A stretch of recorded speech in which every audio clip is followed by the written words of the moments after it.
After living for 5 years with her Aunt Dete without being allowed to leave the house, an orphan girl called Heidi is being taken to the Swiss Alps to stay with her grandfather. Dete has gotten a job in Frankfurt and can't take Heidi with her, which is why she ignores the neighbors' warnings about Grandpa being antisocial and possibly dangerous. On their way up the mountain, Heidi takes off her boots and dress to run around in her underdress, preferring the freedom of movement to being fashionable. As soon as he sees them arrive, Grandpa Alpole gets angry and kicks them out, saying he doesn't want to take care of the girl. Dete pretends to leave with the child, but in truth, she takes Heidi behind the house and tells her to stay while she runs away. Alpole notices this and yells at Dete, but Heidi tells him she doesn't want her either. Refusing to accept the girl in his life, Alpole enters his home and locks the door, so Heidi decides to sleep in the barn with the goats. The next morning, Alpole gives Heidi some goat milk as breakfast and then takes her to church.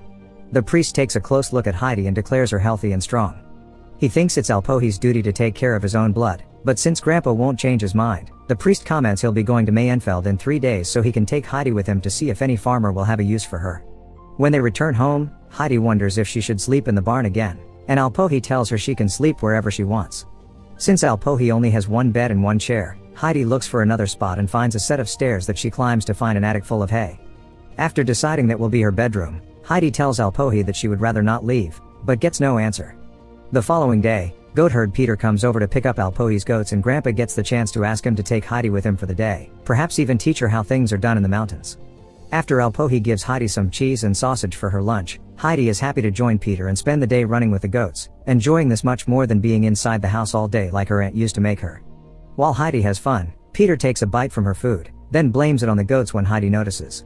Suddenly, 2 goats begin fighting and Peter hits them with a stick to make them stop. Heidi greatly disapproves of this and, after making him stop, she offers a deal: if he never hits a goat again, she'll give half of her food to him every day. Peter gladly accepts, but asks her to promise not to tell Alpole because people in town say he killed someone in the past. When Heidi returns home, she acts awkwardly around her grandpa and says she'll sleep in the barn, so Alpole quickly guesses she's heard the rumors. He asks Heidi what she trusts more, rumors, or her own eyes and ears. Heidi chooses her own judgment and hugs Alpole before going to sleep in the attic. The next day, while Heidi continues to have fun and bond with Peter, Alpole does some carpentry to show his granddaughter how touched he is by her affection. When Heidi comes home, she's surprised to find a second chair at the table and some fantastic news: Alpole will allow her to stay for good. Weeks pass and Heidi has fun with Peter every day. She even cuts her hair to be more comfortable. One day, Peter tells her he won't be coming for a few months because he'll be going to school, so they'll see each other again in the spring, but she should come by his house to visit him sometime. Heidi wants to go to school too, and whenever they go to town, the neighbors also remind Alpole that a kid needs education and friends. Alpole refuses though, explaining Heidi won't be able to come down the mountain to attend school when winter comes. Things get boring when it begins to snow. Alpole carves a little bird for Heidi to make her feel better, but it doesn't help much, so he tries to make a sleigh next. This actually works well, and the two of them have fun sleighing down the mountain before Alpole drops Heidi at Peter's for a playdate.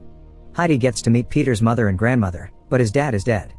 The grandmother is blind and there aren't many things she can eat because she's missing most of her teeth, which is a problem because all they have to eat is stale bread. Peter isn't doing well at school and doesn't understand why he needs to learn to read because he doesn't need it to herd goats, but his mother doesn't allow him to quit.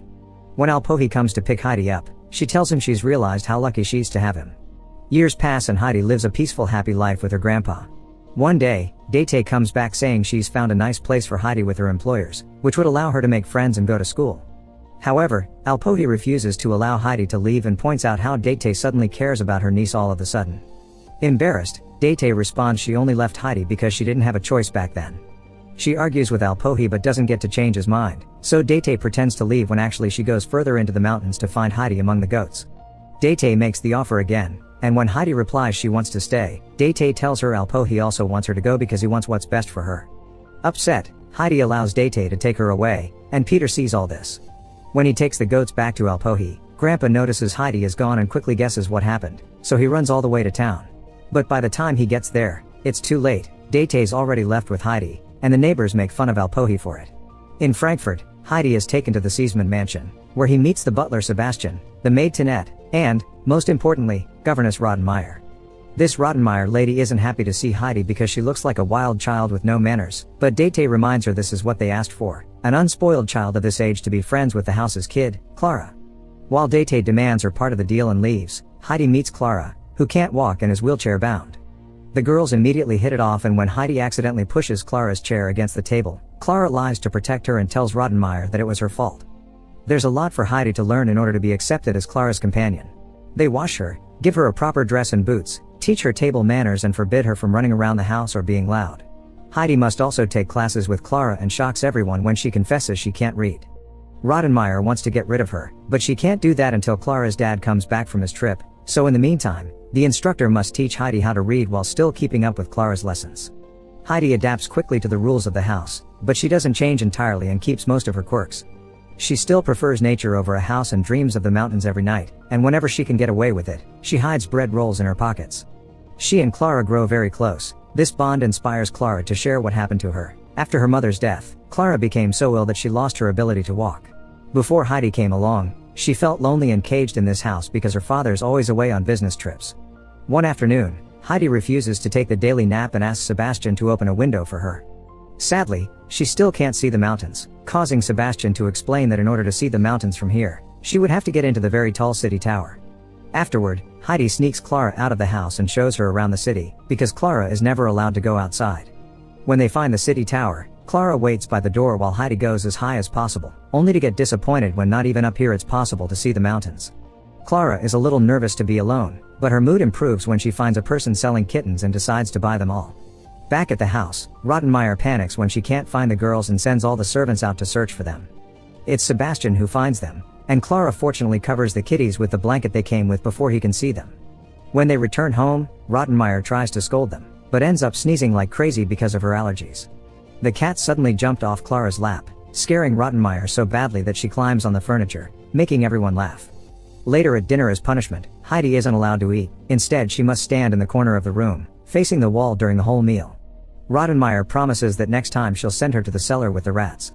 Heidi won't stand for this, so after dinner, she picks up all the bread rolls she's saved for Peter's grandmother and tries to leave. Rottenmeier stops her, reminding her she's lucky to be receiving fancy clothes and proper education. But what truly makes Heidi feel bad is seeing a disappointed Clara crying and rushing to her room. Since that day, Heidi's dreams get worse, and Clara won't leave her room. Tanette explains she's sick and blames Heidi for it. Feeling even worse now, Heidi visits Clara once her doctor says she's feeling better, and reassures her it's not because she hates her that she wants to leave. Clara understands but still doesn't want Heidi to go because she's all she has. With Heidi back at her side, Clara begins leaving her room again and attends classes, but reading isn't coming easily for Heidi. A couple of days later, Clara's father Mr. Seesman finally comes home and brings with him grandmother Seesman, who Rottenmeier isn't happy to see. Clara is very excited to reunite with her family, and both Seesmans are glad to finally meet Heidi too. Mr. Seesman in particular is very satisfied with how better Clara looks thanks to his idea of getting her a friend, but Rottenmeier tries to change his mind by explaining Heidi continues to be wild and won't learn to read. However, grandmother Seesman would rather confirm it with her own eyes than trust Rottenmeier's word. Later in the evening, grandmother Seesman reads Heidi a bedtime story but doesn't finish it because she wants Heidi to do it. Heidi confesses she can't read because Peter said it was useless, so grandmother Seesman reminds her that she mustn't trust everything she hears. Since Heidi loves stories and is desperate to know how this one ends, she accepts to put more effort and practice more often. The next day, grandmother Seesman tells her son that Heidi is wonderful and she can learn to read with the right encouragement, but she can tell the kid isn't happy because this house goes against everything she is. Mr. Seesman refuses to let Heidi go because she makes Clara happy, but grandmother Seesman points out he wants her to stay because she makes him feel less guilty about leaving Clara alone all the time. Things don't get any easier when strange noises begin echoing around the house every night, and sometimes Sebastian even finds the front door open. All the servants and even Rottenmeier think there may be ghosts in the house, but Mr. Seesman doesn't believe it. With every day that passes, Heidi practices her reading more with the book that grandmother Seesman left her, and eventually manages to read the whole story to everyone. The teacher takes all the credit, and Mr. Seesman decides this shows Heidi is good enough to stay in the house for good. This makes Clara very happy, but Heidi is upset and cries every night before falling asleep. One evening, after grandmother Seesman has already gone back to her own house, Mr. Seesman is playing a game of chess with the doctor when suddenly, they hear the noises the servants had warned them about. The men grab their guns, thinking it may be thieves, but it turns out it's just Heidi sleepwalking. She comes down every night, opens the door, and stares at the distance before returning to her room and lying down at the end of the bed like she would do with a goat. When the doctor checks on her and finds her freezing, Mr. Seesman looks for a blanket in the closet and finds a new pile of bread rolls Heidi has been saving. Then, Heidi wakes up, and when the doctor asks her if she's in pain, Heidi explains her chest hurts. Afterward, the doctor has a chat with Mr. Seesman in private to explain Heidi is ill with homesickness and her nerves are in quite a state, so she should be sent home. At first, Mr. Seesman refuses, but then he spends the night thinking about what happened to his wife. The next morning, when Clara asks about the ghost, her father explains it was Heidi sleepwalking because she's suffering, which is why they'll be sending her home. Clara gets incredibly upset by this news and throws a fit, screaming a Heidi too before she leaves for her bedroom. Heidi is happy to hear she'll go back to Alpohi, but she still worries about Clara and tries to talk to her, yet Clara won't open the door. When the time comes for Heidi to leave, the servants prepare a basket full of bread rolls and other food she can take to the mountains. Heidi hands Mr. Seesman her wooden bird to be given to Clara and makes him promise she'll visit her one day. After Heidi is gone, Rottenmeier points out they'll finally have peace again, but karma soon proves her wrong. There's still a kitten around the house. As Rottenmeier panics, Tinette picks the kitten up and decides to name it Heidi. As soon as she arrives back in town, the first thing Heidi does is take off her boots and reunite with Peter. She stops by his house to say hi and drop off the food, then she runs up the mountain and, after ditching her fancy dress, she finally reunites with her beloved grandfather. Heidi easily returns to her old routine and spends her days running through the mountains while herding the goats with Peter, but there still are a few changes. She's finally allowed to go to school, so during the winter months, she and Alpol move with the goats to a house in town. Her new teacher is much stricter than Clara's, and sometimes there are physical punishments for misbehaving. Her class laughs at her when she confesses she wants to be a writer when she grows up, but at least she does well in her studies, unlike Peter, who still has trouble reading even when Heidi tries to help him. All the interesting things that happen, Heidi puts on letters for Clara, also saying she misses her a lot and that she should visit. When the letter reaches Clara, it makes her feel bad because she didn't even say goodbye, so Grandmother Seesman gathers a bunch of servants and together they take Clara up the mountain. While the girls reunite with glee, Grandmother Seesman has a drink with Alpol and asks him if Clara could stay for a few days, offering to pay a fee.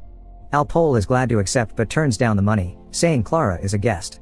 Now it's Heidi's turn to teach her friend about life in the mountains. Clara begins to wear only her underdress and eat without cluttery. She also gets to pet the goats, sleep on hay and see a shooting star. Both girls are spending all their time together and that makes Peter extremely jealous. He refuses to join their activities when Heidi invites him and he goes herding on his own, because Clara can't go up there in her wheelchair and Heidi wants to stay with her. One morning, Peter arrives before the girls are up and finds the wheelchair outside the house. His jealousy kicks in and causes him to push the chair off a cliff before he runs away with the goats. As soon as the family notices the chair is gone, Alpol guesses who did it, so he carries Clara on his back, and together with Heidi, they follow the usual goat herding path. Now Clara can finally experience the rest of the mountains while Alpol scolds Peter for his actions and makes him watch over the girls for the rest of the day. Clara loves the beautiful view, the flowers, and the cute little butterfly that comes to rest on her foot. When the butterfly flies away, Clara is desperate to make it stay and tries to catch it, shocking everyone by suddenly standing up. Walking is still hard for her though, so she spends the next few days practicing with the help of Heidi and Peter, who has changed his mind about her after seeing the miracle. When Grandmother Seesman comes to pick up Clara sometime later, her son is with her and keeps angrily yelling because he dislikes the idea of his poor sick girl having been brought here.